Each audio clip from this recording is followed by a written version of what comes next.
Hello and welcome to Deep Cuts the Game, the movie trivia podcast where I give my three guests three movies and they try to come up with the most random, obscure, or minor actors from those films. The deeper the cut, the more points they get. I'm your host, Jeff Penn, and with me as always, the Wayne to my Schuster, Alex Young. Alex, are you even aware of Wayne and Schuster? Like, I know of it, but I honestly my brain auto-completed that to like, the Wayne to my Garth. And I'm like, why'd you make yourself Garth? That's crazy. I wonder if I've used that opening before, because I feel like you've made that joke before. Maybe you're already repeating? Man. Yeah. Well, Alex definitely doesn't know Bizarre. Well, that's why I wanted to say, like, our guest tonight, I'm so excited because as a kid, and Jigar, I don't know if you were the same, like, I grew up in the country. I didn't have cable until 1994 or something like that. So as a kid, we would go to like different events with family and stuff like that, and it'd be late at night. They'd be playing cards, and I'd be in the living room watching TV. And if it was a good night, you could watch something like Bizarre and Super Dave. Or if it was a bad night, you had to watch Wayne and Schuster. Oh, wow. As like an 8-year-old kid, Wayne and Schuster did not really appeal to me. No. Whereas Bizarre did. I was like, oh, the funny show where he had shirts and Victoria Jackson would be on and stuff like right. that. So. He had John Byner was so great. And of course, Bob Einstein kind of produced that show and he ran the show. But John Byner was so talented, and of course, I was just coming up, and so I was at Second City at the time, and it was so fun to watch him work, do the different sketches. He had quite a workload, and then you'd hear things like, "Well, John owns an island in the Bahamas," and you're kidding, and you're going, "Wow!" And then you think, "Well, someday I'm going to do that too." Well, there's your cat, Alex. Yeah, sorry, she is included. She insists. No, that's fantastic. Oh, that's fantastic. I wish my dog were still alive. He put his head right here.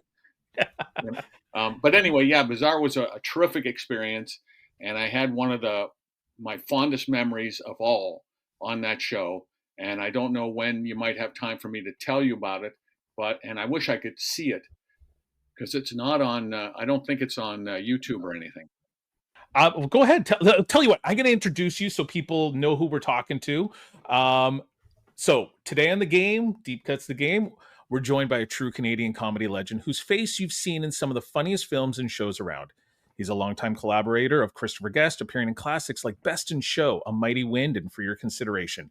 You've seen him holding it down at Space Force headquarters along Steve Carell and lending his voice to animated hits like Zootopia.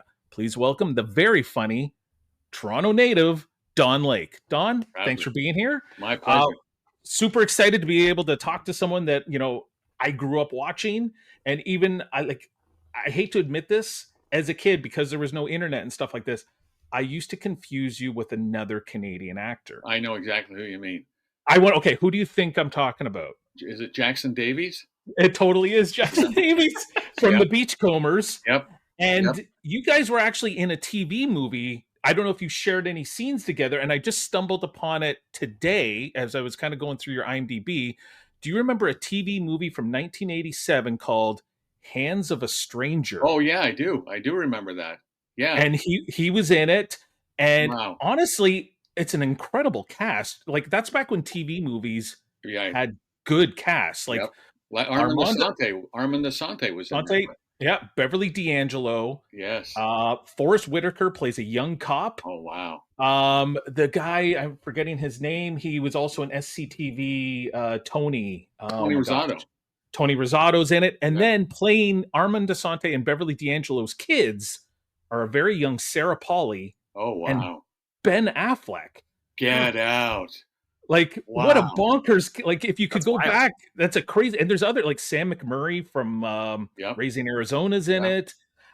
There's a bunch of people, you're like, oh, I know this person, and Jackson Davies, when I found there's actually a trailer on YouTube for it, and he's in it, and I was like, oh, it's the guy from the Beachcombers, who I think his name in the Beachcombers is, like, Lieutenantson or something. It's something like that, yeah. Yeah, I was just blown away, because, I graduated high school, and then I didn't want to go to school in Canada. I wanted to go to the States. I wanted to go to Cal Arts, which was a professional school that Walt Disney built, right? Because I didn't want anything with like Bio 101 or Chemistry 101. I just wanted to do acting and movement and voice and all that stuff. and they would have rep companies. So you were always in plays, and you were always rehearsing during the day in plays. It was a great spot. But what was I going to say? It was about, so I do that. I go to CalArts. I come back to Toronto. I get into Second City. Now things are, commercials start popping up. You start getting guest spots. Everything's great. And then all of a sudden I hear about this guy. Oh, are you on Beachcombers? And I'm going, what are you talking about? Yeah. Oh, or hey, we loved you on Beachcombers. What's it like working in Vancouver? And I'm going, okay, I'm not in Beachcombers. What are you talking about? And then I saw Beachcombers, and I went, you got to be kidding me. At the time, there's like 22 million people in Canada, and I got to have a guy who looks exactly like me. Well, he was better looking, actually. He had a chin and a dimple in his chin, which I didn't have a chin. And he plays cops a lot. I think he even shows up on like the X-Files a few years later as like he does. I'm sure an FBI agent. Yeah. Yeah. But anyway, the fact that and I don't think I ever got to meet him, but it was just that he was out there, and it was like, oh my God.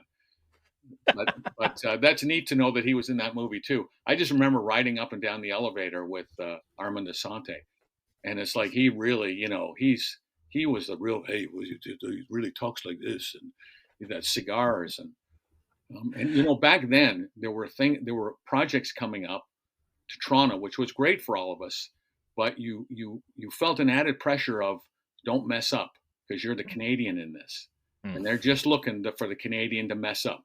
You know what I mean? So that's something I had to shake when I came down to the States in '88. Was it's like, okay, you don't have to worry about the added pressure of just don't have the Canadian mess up, because that was a weird thing. And I remember being in that movie. I remember I forget who directed it, but he'd make jokes, and things like that. And I'd often go, well, there's often truth in jest. So I guess you're really waiting for me. So that's why we'd improvise. It's just like, okay, we'll show you. So sorry, I sidetracked you. You were about to give us your bizarre story before we get any further into it, if you can remember it. Well, so one of the things they would do every season, and it was a pull a surprise on one of the actors in the cast, and I got to be on the cast the last 4 of the 6 seasons, and so I knew it was like a great thing to have done to you. But anyway, we did this sketch, and it was Snow White and the 7 Dwarfs, and John Byner played Snow White. And my job was to play all 7 dwarfs. And so we would do rehearsals. And at the end of the rehearsal, I'd be going, man, this is flat. Now, Bob Einstein, who was a dear friend, and I'd gotten to know from, prior years on the show, I said to him, wow, you want to work on this? You want to do something? Because it's kind of just lying there. And he goes, no, I think it's good. I think it's good. And it's like, well, all right, it's your show, Yeah. So it's like, I'll do this. So now I go home after rehearsal. I rent Snow White and the 7 Dwarfs. I put them in the VHS machine, and I try to get the traits down of each dwarf, because I'm trying to make something out of nothing, right? And maybe the authenticity will impress everybody, So I work on that, and now we come back and we're going to tape that night. So we start taping, and it was a beautiful theater in Markham, the the CTV building. So it had in Markham, it had a lot of people. So it was fun. So anyway, Bob comes out, says we're going to do this sketch, and the curtain goes up. We start the sketch, but in the rehearsal, we run a rehearsal again, and it's the same thing. Dead. You hear crickets. And I said to Bob, oh my gosh, it's this. And he says, don't worry, that was okay. We're gonna do it again, but you got to rip in your pants, your lederhosen. So go down to wardrobe really quick and get that fixed. So while I run down to get that fixed in wardrobe, Bob is up with the audience, and they're taping, and he is booby trapping everything that I touched in the scene. Right? So all the blocking that we had choreographed was on purpose, and everything he would nail down the carpet because I'm supposed to sweep something up. Well, anyway, so I won't jump ahead of myself, but so I'm downstairs. I get my lederhosen fixed. I come back up, and the only note Bob tells me is, he goes, look, I think this will help a lot. Just pick up the pace. So I was like, oh, all right, okay. But through the corner of my eye, just before we start to take, I notice all the crew are out beside the audience. Everybody's out watching this. And in the back of my mind, I'm going, oh, they're going to punk me. Oh, this is fantastic. Now, I didn't know what they were going to do, but I just knew it was coming. And sure enough, I mean, like I said, the adrenaline takes over after a while. So it's like the carpet that I was supposed to sweep dust under as one of the dwarfs was nailed to the floor, And my adrenaline was so high, I pulled the carpet and the nails out of the floor and swept the thing. Now, my Bob and the guys are going crazy because it's like, oh my God, he did that. Then I had to put a turtleneck sweater on, but I was putting it up I got the wrong hole and I was putting his head up my sleeve. But I knew I didn't want to stop. I had to keep going. So I did. I got my head through the sleeve of the shirt. And so, I don't know, that was, and then they said, have some punch. You got to have some punch. And that was part of the business. I had the punch and it's spiked with alcohol. I mean, it's like tequila. It's like, it makes you cough and you lost your vision for a second. And then he said, how about have some cheese and some cheese and crackers? Sure. I took that. It was Lindbergh cheese. Now, Lindbergh cheese is like you're eating a corpse. That's how much it stinks. But I can't remember some of the other ones. But so it ran the whole course, and then you get this big applause, and that was like one of the highlights. Really, I think back fondly of that because it was very cool for them to do that. But it was I don't know, just a blast. So whenever somebody mentions Bizarre, that's what I think. I'm going to put a big smile on my face. I mean, that's a great story. Yeah, I got to find that. Yeah, I'm going to have to try to find that now if it's somewhere. And I wonder if Bizarre is available on any sort of. There are some sketches because I tried finding it too. I want to show my grandkids and my kids that, but I can't find it. So. Alex, it may still live in the library. I was CTV. literally just thinking that it may still be on like reel to reel or something like that. Yeah. Put in a request with the Pit guys and see if they can get that turned into a DVD for us. Whoa, I'll see what I can do. Oh, yeah. That'd be fun. But anyway, I hope that story was worthwhile. No, it's perfect. It kind of leads me to so you've been on Bizarre. You were on Check It Out. Littlest Hobo. Well, yeah.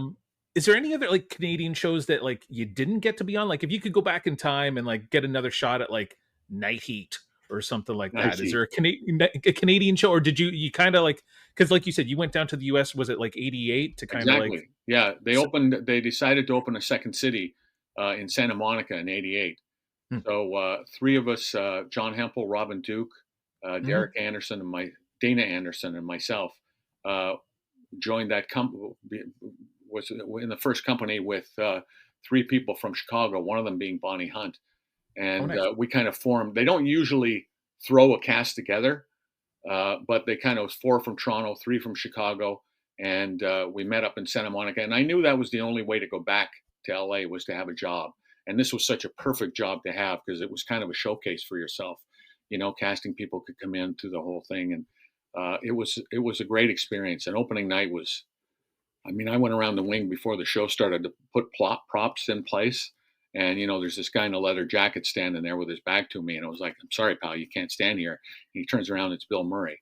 And it's like, oh, okay. Like, I guess you can stand there then. Wherever you want. Yeah, wherever you want. In fact, join me on stage if you want. But so anyway, that's what, that's when I went down. Because I know, like, I don't know if I ever got to see it, but what was it? Speed Zone? Was that kind of like the Cannonball Run? Exactly. Kind of like Canadian knockoff of Cannonball Run. And I don't know if my parents would let me watch that one. It wasn't too bad, really. It wasn't? Okay. It was kind of safe. But it was a really fun shoot because we started in Montreal, then Toronto, then Phoenix, and then LA. And we got to be with John Candy, which was tremendous fun. And when we finally got to LA, it's like we're going to hockey games, and it was. I remember going to, I forget where we were, and I went. Peter Boyle was in the movie. Remember Peter Boyle? From Young Frankenstein and Everybody Loves Raymond. Yeah. So when we got to LA, Peter lived in New York, but he said, "You want to go to a New York Knicks game with me? They're playing the Lakers," and it's like, "Oh my gosh, yeah." So we go, and he had courtside seats that the New York Knicks gave him. And then we got to go into the locker room after the game. But when Peter Boyle and I were by ourselves and say we got dinner or say wherever we might go together, it was always like, oh, they've let a couple of guys out of the bin, out of the nut. Because we just looked off. But I think, did he not play an escaped mental patient? I'm sure he did. With Michael Keaton. Oh, yeah. Oh, come on. What was it? It was like 4. It's crap. I don't have to look it up, but it's Michael Keaton, Peter Boyle, and like 2 other. Oh, that's funny. From like early 90s or late 80s, if I'm not mistaken. Yeah. But all right. But judge a book by its cover. We would have, I'm sure there's a few places they wanted to just watch 2 guys at table 3, make sure they can count their money or have a home. They have to pay up front, and then we'll bring them the food. Exactly. Oh man, I can't find it. I will find it later. But yeah, there reasons. Oh, Dream Team. It was the same year, 1989. He's in a movie called Dream Team with Christopher Lloyd, Peter Boyle, and Stephen Furst and Michael Keaton. Oh wow! And it's 4 mental patients on a trip to New York City want to go see a Yankees game. And oh wow! So yeah, wow. I think you were living the real life version of that movie for him. We might have inspired that movie. Yeah. So I've seen this in documentaries, and people have made whole movies and done whole interviews about this. And while I don't think it's always 100% true, what makes Canadians funny? I don't know if you've ever been asked that question before, because people will like you talk about, John Candy's and the Mike Myers and the Jim Carreys, and like you've worked with a lot of these people. Is it that Canadians are funny, or are we just, when we're good at something, we try really, really hard to be good at it kind of thing? Well, we definitely do that. But you know what it is for me? Because I tried to figure that out a long time ago. It was like, how are we different from American comedians? How are we different from British comedians, right? That British humor. And I love British humor and I love American humor. But boy, the beauty of Canadian humor, and I think the reason it's so accessible to people, because we're right in the middle. We like our highbrow comedy like the British do. But we also like, the British can be pretty broad, and we like that too. And the Americans can be a little rough, a little tough, a little, I don't want to say mean, but a little edgy, and we are right in the middle. We take a dose of each one, and then we put in that kind of like at the base of it all, maybe a niceness, and maybe that's the accessibility thing I'm trying to say. And so I think that's why you see so many Canadians in comedy. I mean, it's really funny. It's like a mafia. It's like a comedy mafia. You can tell somebody's from Canadian or from Canada, or when you hear somebody it's like, yeah, I could kind of tell. But I think to me, that's the difference, if that makes sense. We kind of take a dose of everything, and we have this nice kind of pure down the middle road that doesn't offend anybody, but makes people laugh, and it can be crazy, but still refined. There's nothing gross about it, is there anyone that you've worked with that you feel deserves kind of like an honorary Canadian citizenship kind of thing? Like there's sometimes where there's comedians and stuff, and like I'll think, oh, that guy should be Canadian. Like I've got some people like in my mind, I'm like Steve Martin kind of feels like if he was Canadian, I wouldn't be surprised kind of thing. Yeah. But I don't know, like through your years, has there been someone that you've kind of felt like has a bit of that maybe isn't Canadian? Isn't that funny that I have to think? Wow. I mean, it's a high honor. You can't just bestow it willy-nilly. Yeah. There was this guy who used to hold the flag. No. Isn't that something? I mean, and I've really worked with a lot of nice people too. So name one. Well, none were nice enough. So there we go. I guess that's the answer. Nope, I haven't. Nope, not one of them is good enough to be a Canadian. I mean, I know people who have, like Bob, for example, Bob Einstein. He should be an honorary Canadian because he worked up there for so many years. Yeah. I mean, with between Bizarre and Super Dave, that's like 11 years maybe, because he did Super Dave the last year down in LA. But he, my goodness, 11 years of television, and it was an ensemble cast. So he let a lot of Canadians get their feet wet, have work, nice work too. And it was a lot of fun. So I'd certainly, I think, I'd make him an honorary one for sure. I think my favorite part of him is that his name is Einstein, and that his brother is Albert Brooks, and therefore his brother was Albert Einstein. Yep. Like, wow. Yep. Like, way to put some pressure on your kid the moment they're born. Like, here you go, you're Albert Einstein. I know, isn't it wild? I know I have to say, as a kid, I always thought he was Canadian for the longest time. I'm Like sure. Super Dave, or Super Dave, yeah. Yep. Because, and I think there's certain episodes where I remember we would talk about, say, hey, he shot that like just up the street or something like that, and you'd be like, oh yeah, he's Canadian, and yeah, we just assumed he was Canadian. But Well, and he's it's so great. He shot every summer in Toronto because his daughter was in school. And so as soon as she got out of school, then he would go up and they would shoot for 2 months, 2.5 months. He was a great dad, and shoot the summer. So you know how alive the city is in the summertime. It's just a great. I mean, what a great way to see the city too. So yeah, I could see how people would think that for sure. And even John, I think people thought that of John.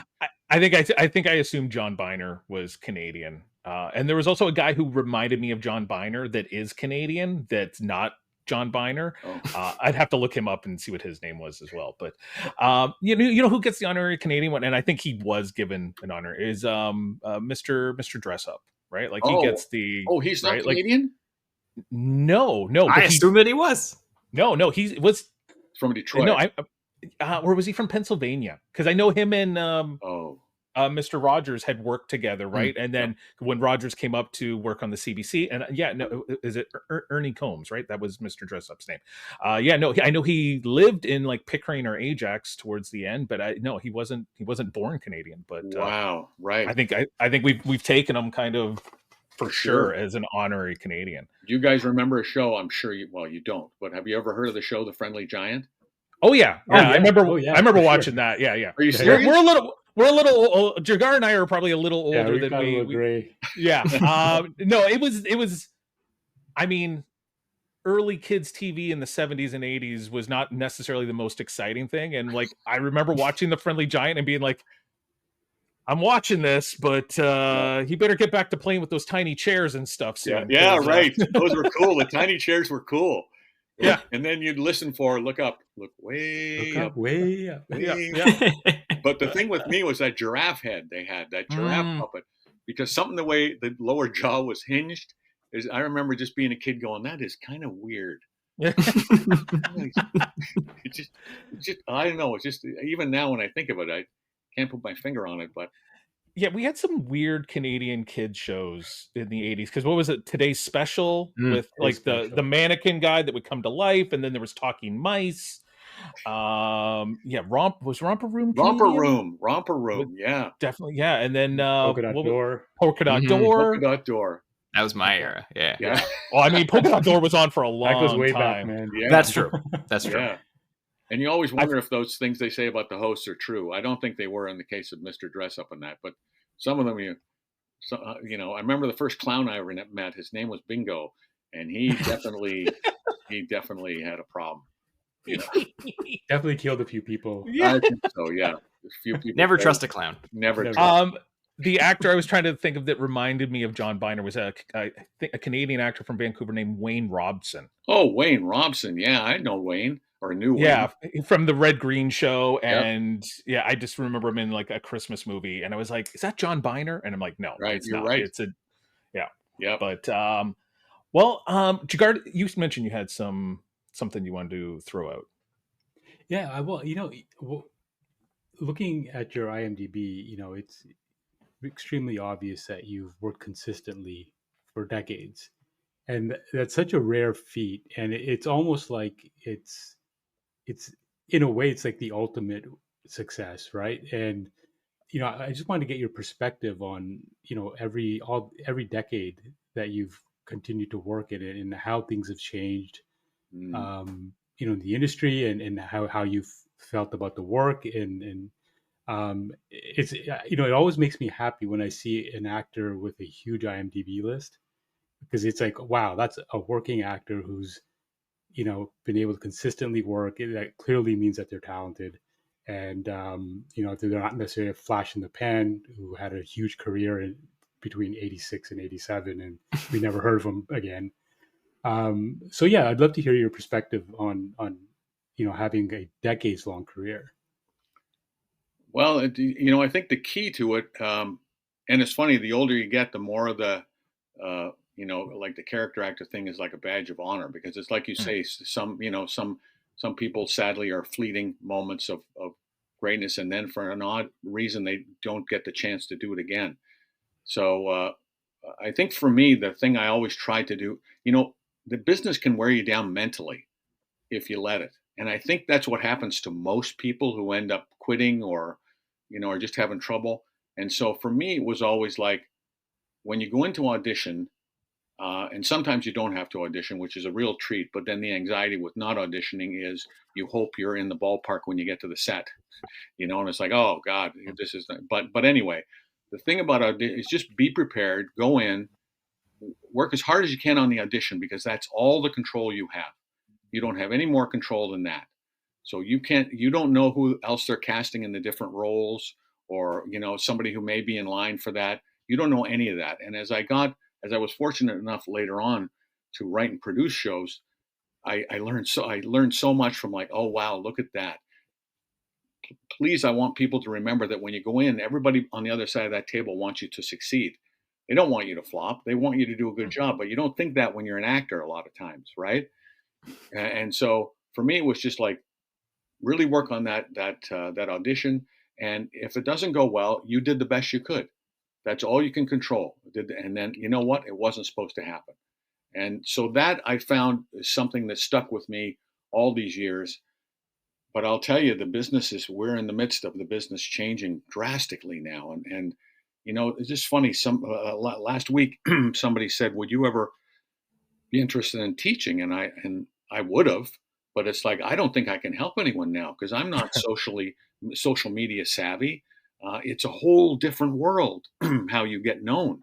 It used to be maybe agents would go to a theater and watch, and if there's somebody they saw, they'd pluck them out of that and put them in a show. But now they don't go to theaters; they go on social media. They look at TikTok. They see people. I just did a film with a young man. He had 27 million followers. 27 million followers.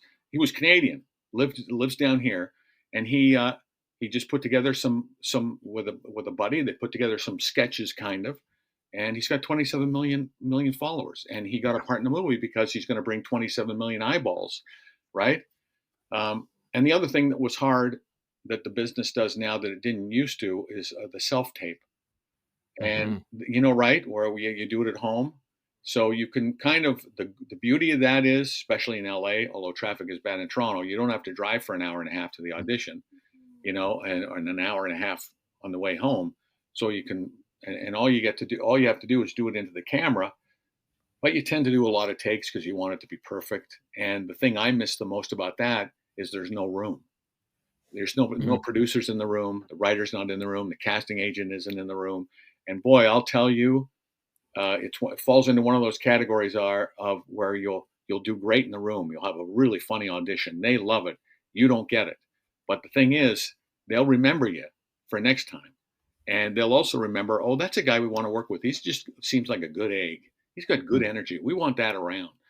And you don't get that anymore with the self-tape, So it's kind of sad, but I know that the young people will adapt to it and figure out a way to make it work because they want to be in the business. But the 80s were kind of the glory years of tons of work. And it was kind of very neutralized too, because it was in LA, Toronto, Vancouver. That was before, New Orleans and Atlanta got into it. And now, now the weird thing is you're in LA and you shoot in Atlanta, you shoot in Toronto, you shoot in Vancouver, everywhere but here. And then in the early 2000s was very busy. But I think it's just been of late. Once this is different because it's radio, but radio became a joke, auditioning wise, just a joke. I mean, I used to do so well with that in Toronto. It was like a whole other little world. And then the self-record thing had it. So now instead of maybe them having 30 people up for a role of voiceover, you've got thousands because every agency is going to send in 10. And who's going to, and so they sit down and they literally listen to the first 8. And as soon as somebody pops, book them. They never even got to the guy who was. So I guess you can take from this where I think the business is going. and how it's changed. I think you can tell how it's changed by me just kind of forming an example of what it's like. So I'm kind of glad I'm on the way out. Although I've been really lucky, and some things are still coming out, and I'm still getting work. So I mean, yeah, you were part of Spinal Tap 2. You got Zootopia 2 coming out in about a month. Yep. So yeah, no, you've got you're still booking more things than Alex and I are. You have more followers than I do, and I'm not a good egg, so I don't know where we're going from here. 0 for 3, Jeff. Yeah, I did want to say before we get any further and before I forget, happy anniversary. Oh my! I saw you post on Instagram there. It's not like I was stalking you or anything like that. You did post it, and so happy 41 years, I believe it was. Yeah, so 41. Yeah, it's hard to believe. Yeah. Hard to believe. And no more romantic place to spend it than on an episode of Deep Cuts. I'll be right there, Lucy. Why don't we get into the game? And I'm sure we'll talk a little bit more about your roles and stuff like that as we play, and I'm sure it'll cue up some memories for you. So the first thing we do is we do this little thing called the IMDb game. So I'm going to give you an actor and actress, and everyone's going to try to think of what are they best known for on IMDb. So it's not necessarily the most accurate thing, but according to IMDb. So, Don, we're going to let you go first. Okay. So the actor that I've selected tonight, we mentioned him a little bit earlier, John Candy. So what do you think would be the number one thing on John Candy's IMDb list? Oh. Talk about funny Canadians. The thing that's coming into my head is clown murders. Right? Was he? That's definitely not on his IMDb. It's best not? known for. No, not. It's definitely not on his best known for. No. And he was not Bingo. He was not Bingo the Clown that I was talking about earlier. No. Clarify that. No, there was a movie called Clown Murders. Was there from like their late 70s or something like that? Think, or is yes, and I think he was in Second City on Main Stage when he did that. That was the start of John's going to go bigger than just the theater.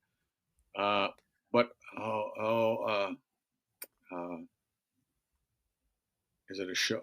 No. I'll tell you this. All four things are movies. So no TV, all film work. And I would classify them all as comedies. So what do you think is John Candy's best known for comedy? His best known for comedy or his first comedy? Best known. Best known. What? Planes, Trains, and Automobiles. Okay. Don's going with Planes, Trains. Jigar? I'm going to go with Uncle Buck. Not a bad selection either. Alex, you got anything left? There's a lot of comedies left. Yeah, I'm gonna keep it in the wheelhouse and go Canadian Bacon. Not bad. Next one. Alex, you're the only one who didn't select something on his top four. I mean, fair enough. The other two were Splash and Spaceballs, so fair enough.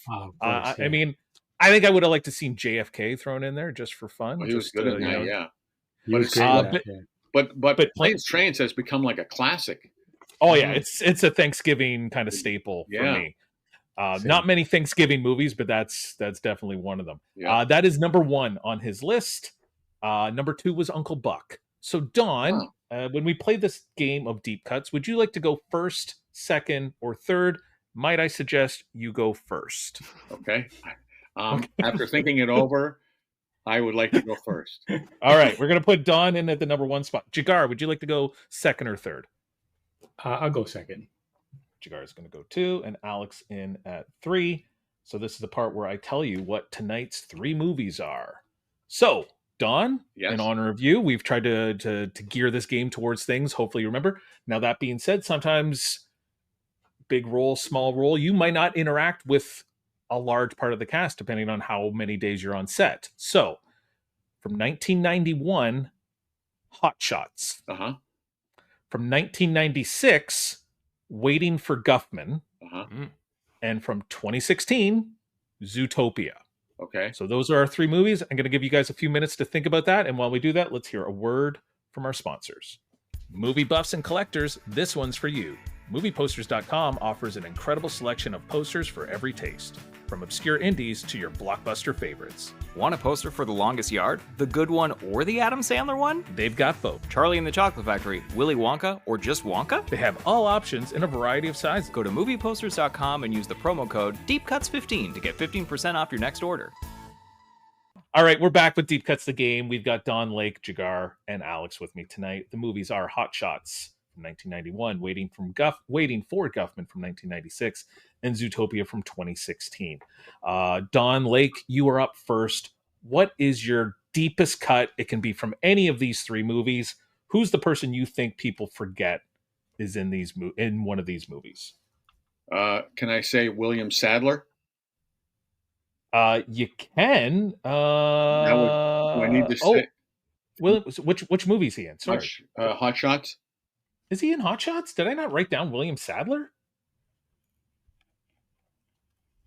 Are we right that he's in it? Who's he playing it? He was a pilot. I don't know if he's in it.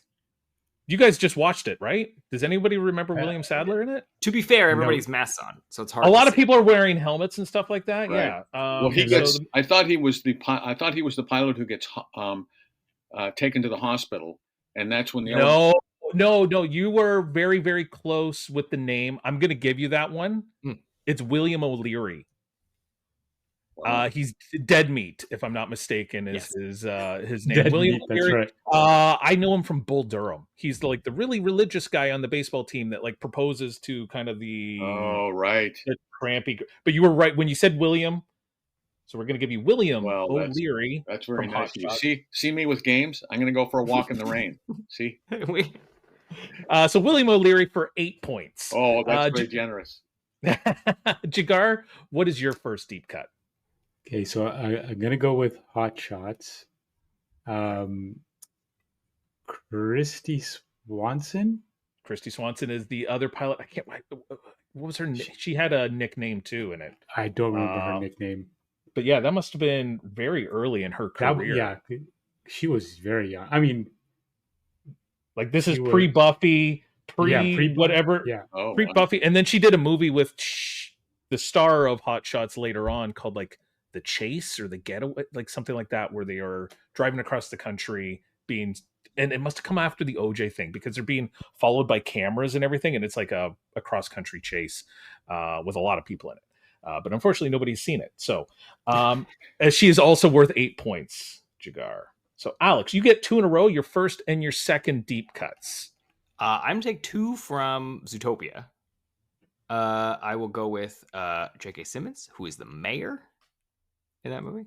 Yes, he is. And his assistant is Jenny Slate. That's right. Kind of the villain in that, Alex. So J.K. Simmons for 6 points. Jenny Slate, where did I write her name down? She is also for 6 points. So Well done. Nice start. Jigar, we are back to, and I was going to say, Don, so you're in something like Zootopia where you're doing a voice, but you might never actually work with anybody here. Is there ever a time when you're you have a wife in this film? Do you do your lines together, or are you completely separate doing these things? No, but actually Bonnie and I recorded together. Okay. Yeah, which made it so much fun, because then you can improvise a little, it can be a little looser, and they film all your mannerisms and stuff like that. Oh, that's really? Cool. Yeah. So the bunny takes on a little bit of your character. It's not just you doing the line. Yeah. I will say the parental advice you give. It's so funny. And it's not the nicest thing, but it's kind of bang on. It's great to have dreams. Yeah. But you need to have a backup sometimes, honey, because you're a tiny little bunny rabbit and you might not make it as a police officer. Exactly. And I have kids who are 20, and Jigar, you've got kids that they got to be coming up on their teens now or in their teens. Yeah, so kind of about to turn. Yeah. Yeah. So it's I love that you want to do this, but let's also make sure we're good at math. Yep. Because you might need to do that as well. I will say when I got into film school, my dad was like, you can go to film school, but if you don't have a job by you're 25, you're going to be a plumber. And I'm like, okay, fair enough. Yeah, that's right. Fair. That's my dad did that with me, kind of. It was like, okay, go, but if you fail, it's your fault. It's not my fault.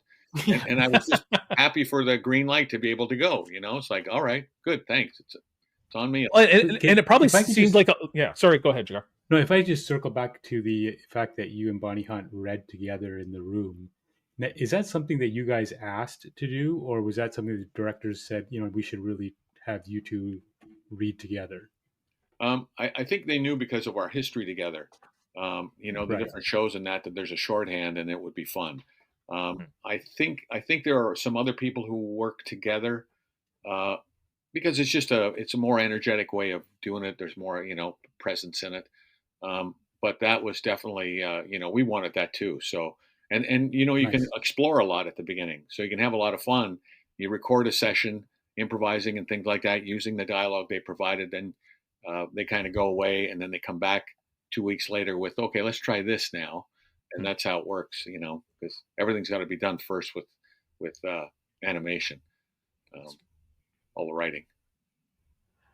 Jigar, you just gave us Christy Swanson, who she did Buffy the Vampire Slayer the very next year. So this was kind of like Wow. a breakout role for her. Yeah, Buffy was in '92. Really, Buffy was the year after? The year after, and I she had been in Ferris Bueller's Day Off as well in like no, I don't '86, and then she did Yeah. like Flowers in the Attic. And then in '94 she does a movie called The Chase with Charlie Sheen. And Man, you love this movie. I do love this movie. There's a lot of people in this movie. So Jigar, what is your second deep cut? So because it's still pretty fresh, I have to mention that now I'll take this as it's two people, but we can take it as one person Okay. because it's very short. But there's a cameo of Charles Barkley and Bill Lambier. It's Jigar, actually I would save because nobody else was going to get Bill Lambier. There's no way Alex was going to pull Bill Lambier. He's not. I just feel not a like sports guy. it was such a short moment that Yes. it would be unfair to do them as two separate ones. But Okay. Well, I will give you the average points then. I had Charles Okay. Barkley at 14 and Bill Lambier, because at first I was like, is that really Bill Lambier? Or did they just get a guy and put like the face mask on him and make it seem like it was Bill Lambier? So I had to look it up later. So they were 14 and 15 points, Jigar. So I'm going to give you 14 and a half. Gag. It's such a great gag that, like, they don't make comedies like that anymore. But can you imagine a comedy in this day and age getting LeBron and Steph Curry for literally one shot that's maybe like 4 seconds and a half long? Wow. Yeah. It's so fun, so funny there because they were at the peak of their like rivalry back then. Yeah. And they just somehow got them to do this one shot. Yeah. Do you guys got a couple hours to come in and pretend to throw punches at each other? Yeah. Well done. So Don, we're back to you. And might I suggest there's someone who's in all three of these movies. Who is also on Deep Cuts. Who's also on the podcast right now. So if you were to say that person's name, you would get points for all three movies. Like we said, we're trying to gear this one for you to win. So feel free to. That is so kind.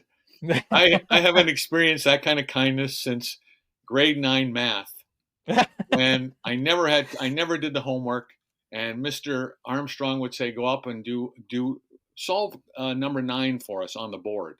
And I would go, oh, and I'd walk over, and the whole row along where the board was, the chalkboard, the whole row of students all had their books out for me, and it kind of tilted the book in my direction. So as I walked, I could just throw my glance over a little, and I go, okay, that's this next line. Okay, that's this next line, back and forth. And Armstrong got onto me, and he said, you're the only person I know who can make 2 mistakes but get the right answer. So that's what this is, and I really appreciate it because it's funny. I'm just in the corner with the slower kids. Let them That's right. this one. So You we're know gonna put what's also silly is you get into it and you're trying to think of names and you're trying to go back and back and back. Until you said that, I didn't even realize that you were in all three of these movies. No, I didn't realize. I'm trying to think of somebody from Hot Shots. I'm trying to think of somebody from Waiting for Guffman. And I've got one, but it's like, oh, I don't know if that's good. And then Zootopia. I got one for Zootopia. That's right. Hold on to those ones. You'll need them for later. But yeah, Don Lake. So you're the Bunny Hops' dad in Zootopia. Waiting for Guffman, you're like the town historian. Right. And then we were talking before you got here in Hot Shots. I think you have maybe one of the better lines in it. When the lead is like, hey, Doc, you're missing the bigger picture. and it's Jigar will probably try to correct me on this, but it's something like, "Oh, that's right, nurse. Does he have a bigger penis than I do, or something like, or check the patient's penis, or something like that." Yeah, and Yeah. then And I then get a needle, and I yeah, want the needle, not the thing. yeah, Can I and then just you tell bite you, his nose, this is one of and those. then you Yeah, bite him for some reason. yeah, this is one of those. That was one of my great. Oh well, that's show business. We actually had that scene, and then we go down to the. We have like 4 or 5 other scenes. It's me fixing this pilot, surgeries, Mm, him coming out of surgery, me talking to the family. Carrie Elways was in these scenes too, and of mm, course Charlie Sheen. And the producers, the Zucker brothers, would call me at home at night and say the dailies look so funny because it was mm. really silly. You play it dramatic, but it's just absurd. And I was having a field day. It was so much fun. Then you get these guys saying, "Oh, the dailies look fantastic, and we'll see you in another couple of days." You come in, it just was steamrolling. And then we have a cast screening, and I And go you're to like, the cast huh. screening, theater's full of the cast and friends, and we're watching. And it's that scene when the gurney comes out with Charlie Sheen into the hall, and he's running down, and we have that exchange you were just talking about, and we get to the end of the hallway, and you hear Charlie say, "What could possibly go wrong?" And then I kind of, my head kind of tilted, and the next cut was of a wreath at a cemetery. Mhm. Mm. And so when I saw that wreath, it was like, oh my God, Oh, all those there's scenes are not being used. And I understand why. You always got to keep the story going. You can't have a sidebar, but I didn't see it coming. And it was just like, all those scenes are gone. I mean, they're calling you at home. I thought that was going to be my big break, if you will. Mm. But so that's what I remember about, Boy, that hurts. it was a tough one. It really was. Like, still, because you were so excited. It doesn't happen like that. And the comedy was so perfect.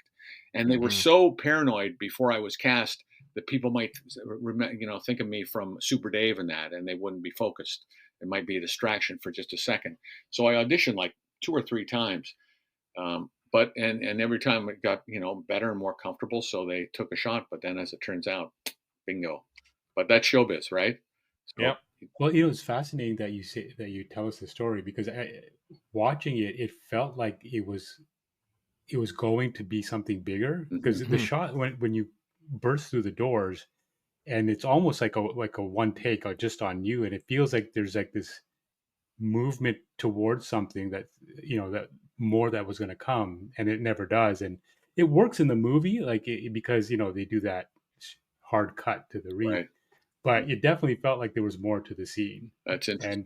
Yeah. it's obvious that you shot a lot more. Yeah. So it was a fun experience, but oh, it's too bad because would have been good. I wonder if any of those exist on the DVD bonus features. That's true. I don't even think to look for stuff like Mm. that. Yeah. Yeah. Yeah, no, I watched it on Disney, so I don't Yeah, know can we even get a DVD anymore? of that one. Right. Yeah. I Right. think I have it. I'll dig it out. All right. Wow. Okay, so Don, we're gonna give you Don Lake for your second deep cut, which is worth 10 points for Hot Shots because you're wearing a mask the whole time. 8 points for Waiting for Guffman and 6 points for Zootopia. So you scored 24 points that round. It's fantastic. What is your third deep cut? Okay. You got some others on the list there. Well, I got so in Waiting for Guffman, I have and it's There's Charlie some good ones in the Charlie Arquette.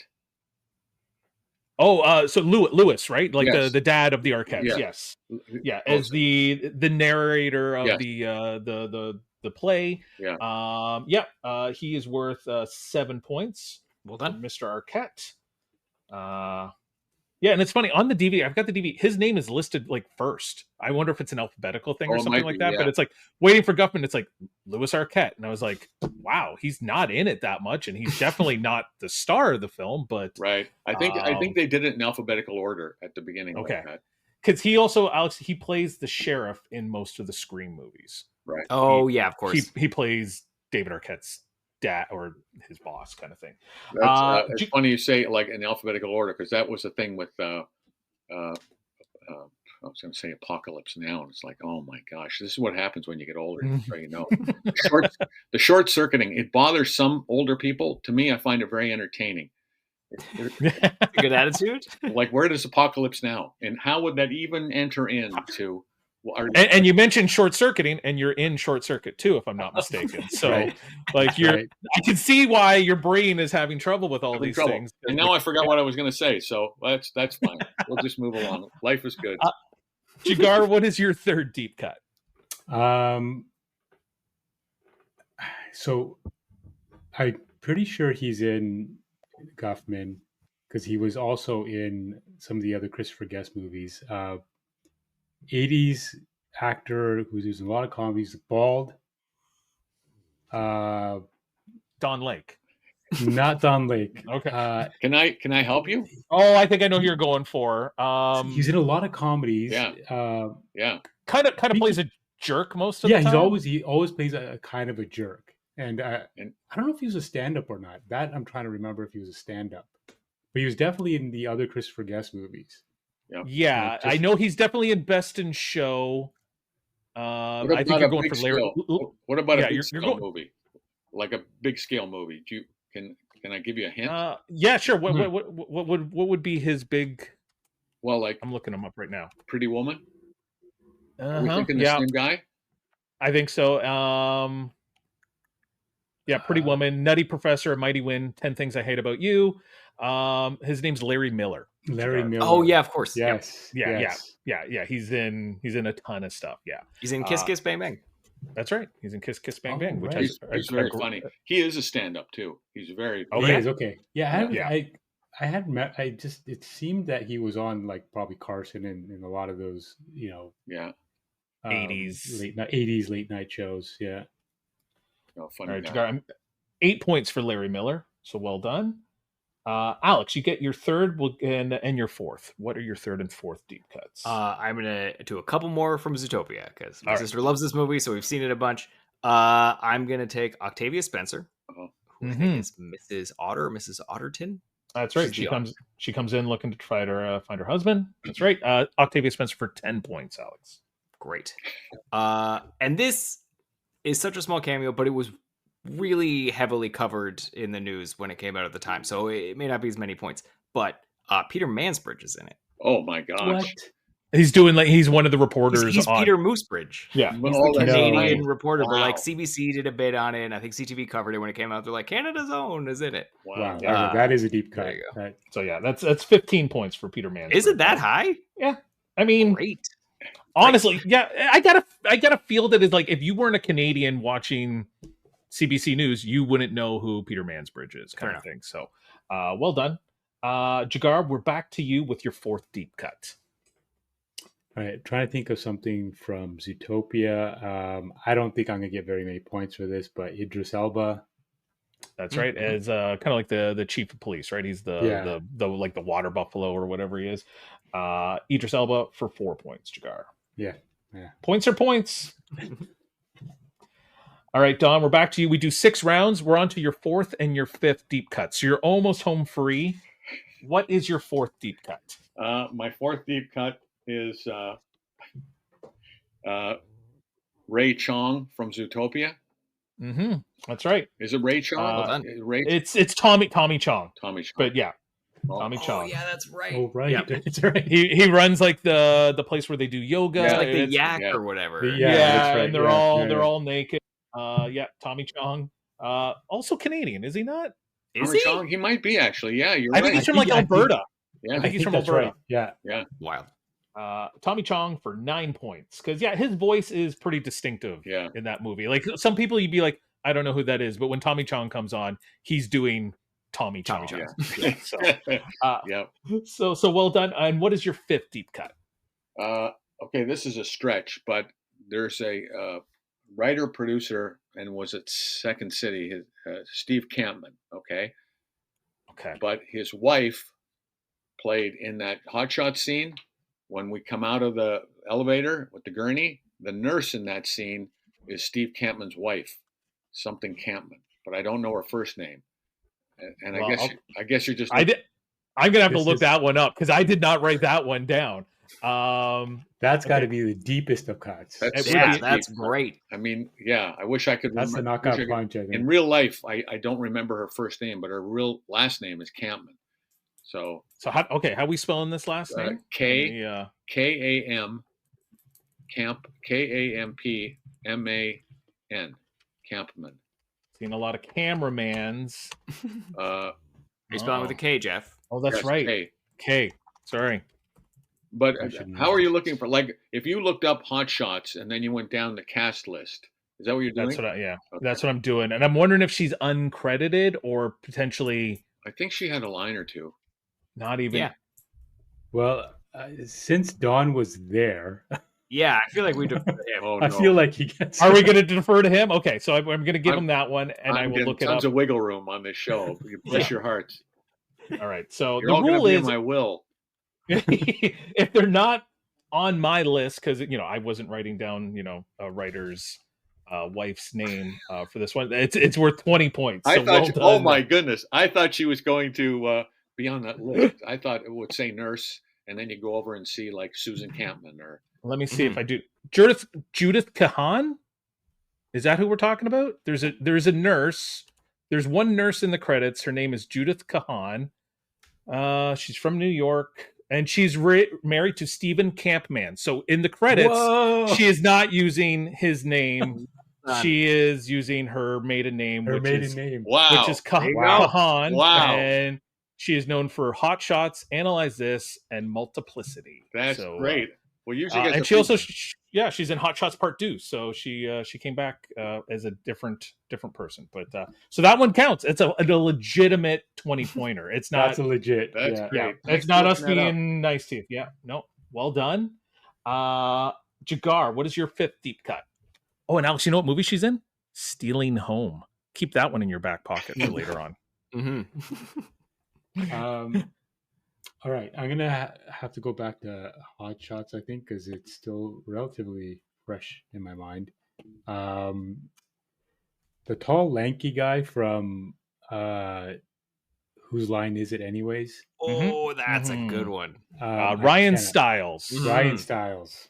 He's Who- one of the pilots at the He is one of the pilots that he is not. Is he the dad? He's the one who dies. He's the one He's who one of the dies. guys. He's like with the, the antlers. wing, and wait, the wings Yeah. being torn. Yeah, Yeah. And he's a guy I would have felt was Canadian. Like if you had told me, yeah. Is like he could have not? been. he's not. Like that's because Colin Mockery is Canadian, but Ryan Stiles is not Canadian. Right. But I would have been like, oh, they're both Canadian. I think but he is Ryan's not. from like Seattle or Portland, something like that. Yeah, That's pretty close. That counts. Yeah. it's almost Canada adjacent.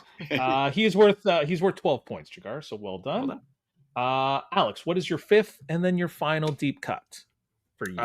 So I've got one deep one and one not so deep one. So I'll give you my not so deep one, so I finish on a strong note. But from Hot Shots, Kevin Dunn is one of the one of the main sergeants or whatever in that one. Yep. He comes and greets him, and they do the whole Dances with Wolves thing. Dances with Wolves thing. So yeah, Kevin Dunn for 5 points.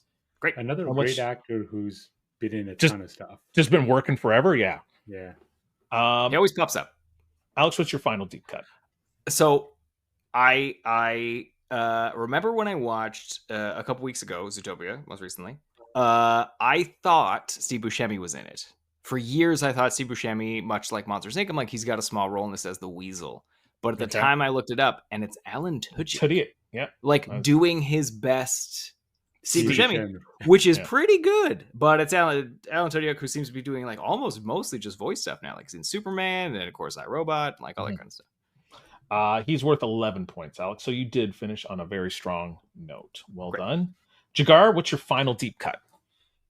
You and Alex are neck and neck here, so I'm gonna assume because it's easy to, if you haven't seen them in a while, the Christopher Guest movies can kind of meld into one movie. So I'm gonna take a shot that Bob Balaban is in Guffman. Bob Balaban is the director of the music. He's the musical director conductor.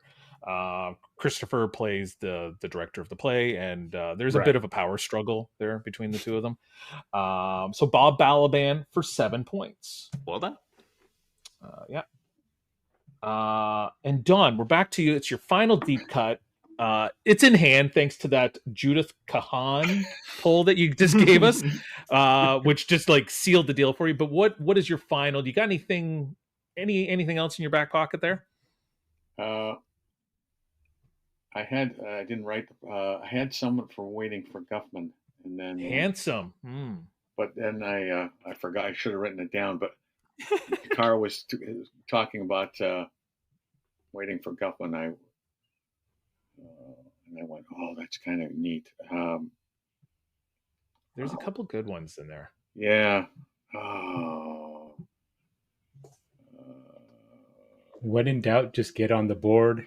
You can think of someone who's obvious. Yeah, I know. Well, Catherine O'Hara, but then I don't mind talking about Catherine O'Hara. She's great in this movie. Catherine O'Hara for 3 points. Tonight at like 4 a.m, I'm going to wake up and blur. You're like, oh my gosh, that guy. Yeah. It almost feels like she's doing a little bit of her early Schitt's Creek. And I remember that's probably like a character she kind of had in her back pocket. Yeah. But she's doing this like very like hoity-toity kind of. I know who the name was. Deb Thaker. Deb Thaker is because she's the daughter of the granddaughter of the guy who founded the town, right? That's who I'm thinking of. Because she's not. I don't know if she's in Waiting for Guffman though. She's in. She is. She definitely is. She is. I'm going to give you Deborah Thaker. We'll give Catherine O'Hara an honorable mention, but Deb Thaker for 10 points. She plays. She's part of the. She's a councilwoman on the town, and she's a Fabian, like whatever the guy who found Blaine. His name was Fabian. Something, and she's like the granddaughter, and she's very excited that she's going to get to see people acting as her relatives. So before I give you the final points, let's see what we missed.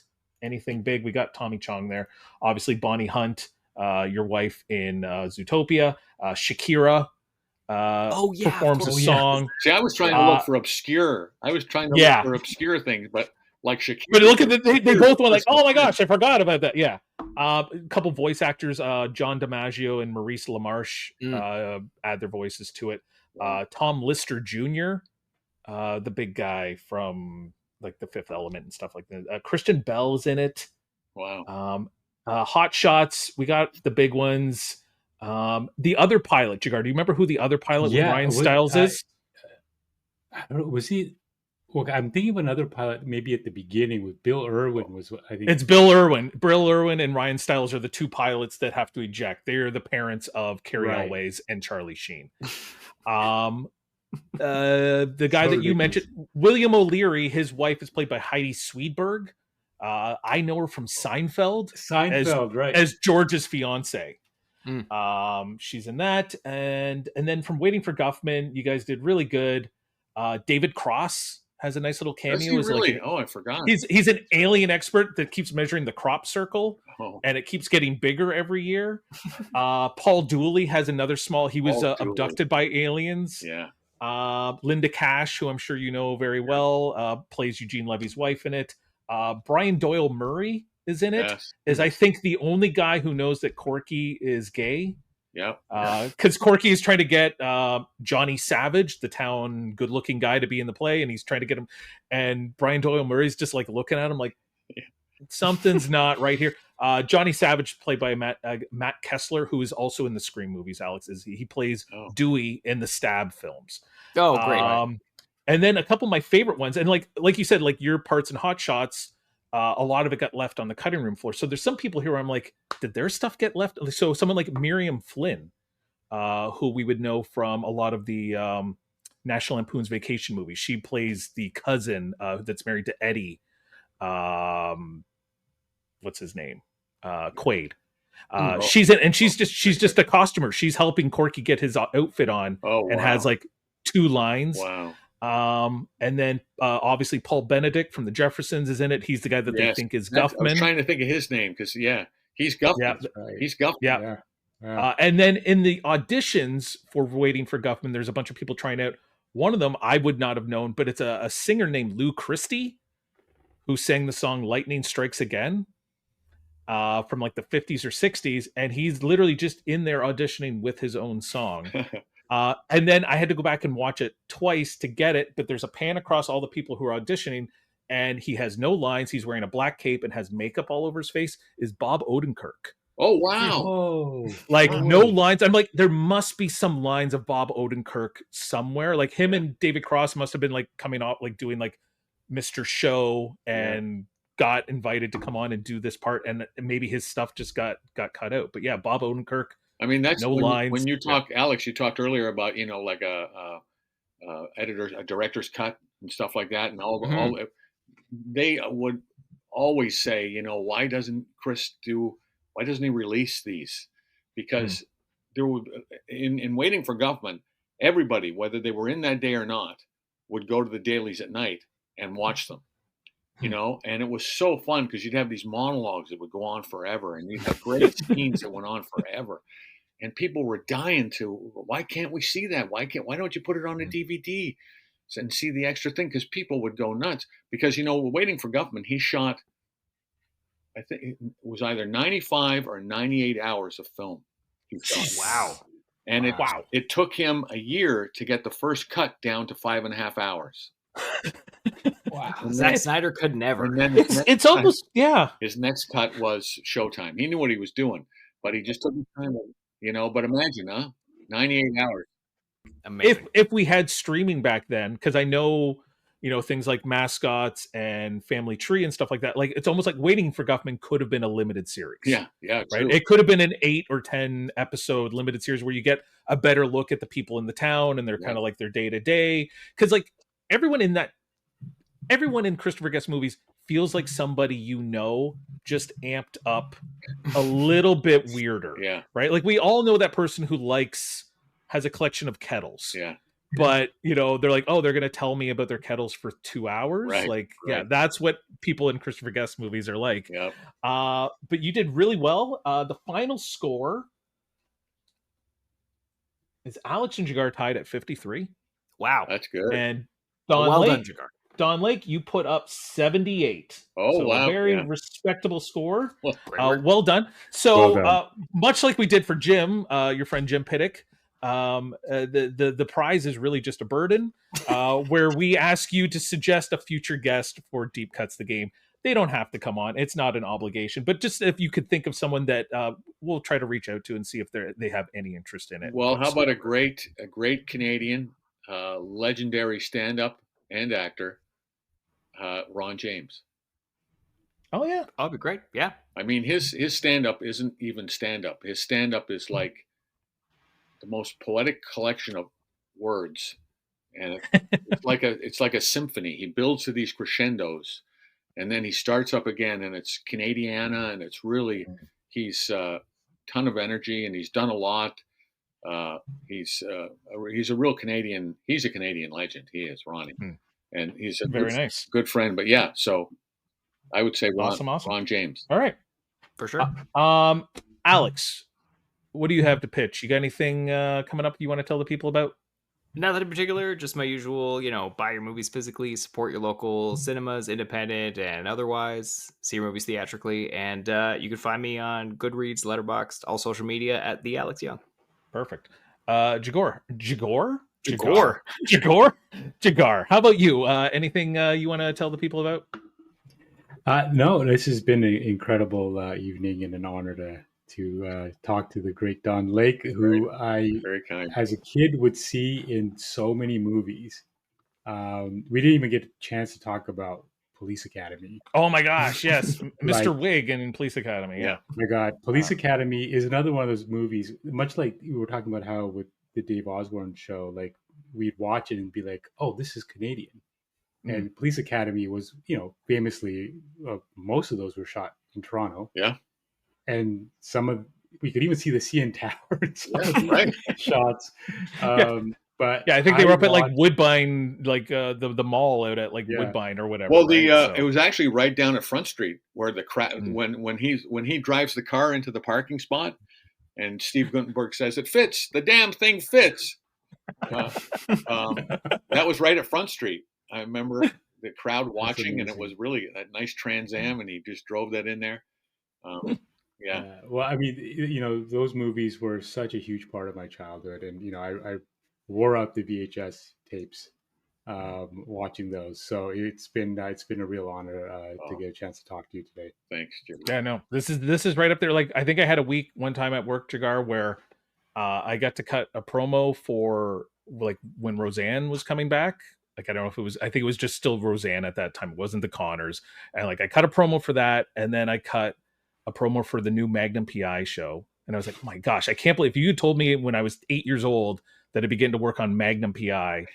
And then it was the year for the upfront that they were doing the John Candy tribute at the upfront. So I got to like watch SCTV stuff and like pick out clips of that. And I was like, I don't remember any of these clips. Like they were not things I knew from SCTV. Like, I don't know if there was some like rights restrictions, but I was like, these are not characters I remember ever seeing like in the reruns of SCTV. Don, I know you've got Zootopia 2 coming out in about a month. I think it's like November 26th, actually. 26th. Yeah. Spinal Tap, I think, is available. Like I think you can purchase it streaming now. And then we did a movie that'll be, I think, a lot of fun that comes out on Apple later this year. It's called The Dink, and it's a pickleball film. Oh, nice. I love pickleball. Yeah, it's a great cast. Mary Steenburgen, Ed Harris, Patton Oswalt. I wrote it down so I wouldn't. Ben Stiller produces it, and he does a part in it. And then nice. Josh Gad, Josh Greenbad actually is the Greenbaum. Sorry, is the director.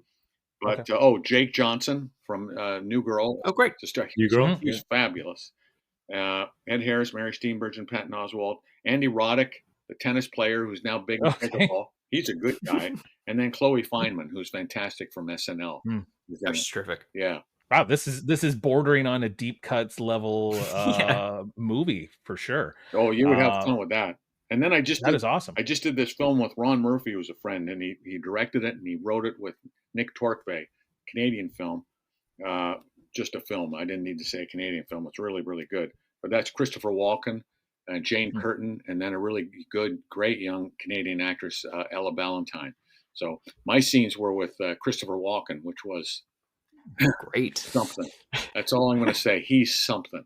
It was just nice. Yeah, it's one of those guys you just keep looking at, and he looks at you. Is there a problem?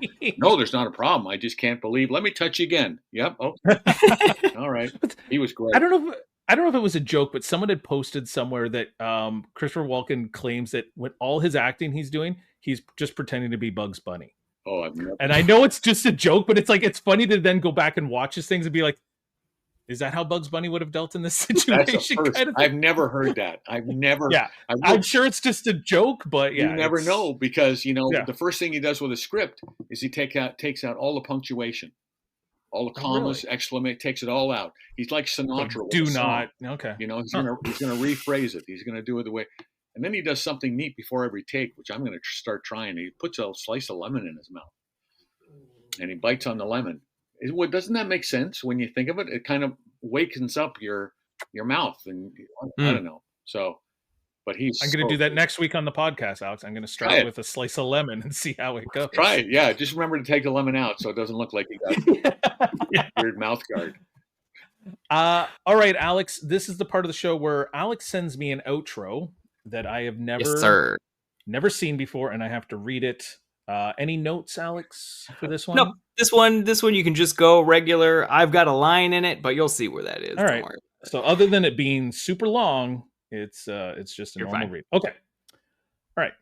First, I want to thank our special guest, Don, for taking the time to be on our show. We genuinely appreciate it, and it was an absolute pleasure to have you on. Jigar, thank you as well. I want to take a moment to say something else, as I'd be remiss if I didn't single out my co-host, Alex. I really appreciate and respect you, brother. Beyond that, you're my best friend and the coolest man I know. By far. Sorry, the punctuation. Sometimes your punctuation. You gotta take all the punctuation out like Christopher Walken. I know. It should be your friend and the coolest man I know. By far. I know I have a family, but the sun truly rises and sets with you. In fact, I've prepared a song and you're on. You know what, Jeff? I'm just gonna cut you off there. You don't have to do a song. Why don't we just wrap up the show? Let's just get to the end here. Oh, yes, of course. You're right. Like always. Thanks again to our guests. Please be sure to follow Deep Cuts and anywhere you get your podcast and join us again next week. Thank you very much for listening. Good night. We'll see you next week.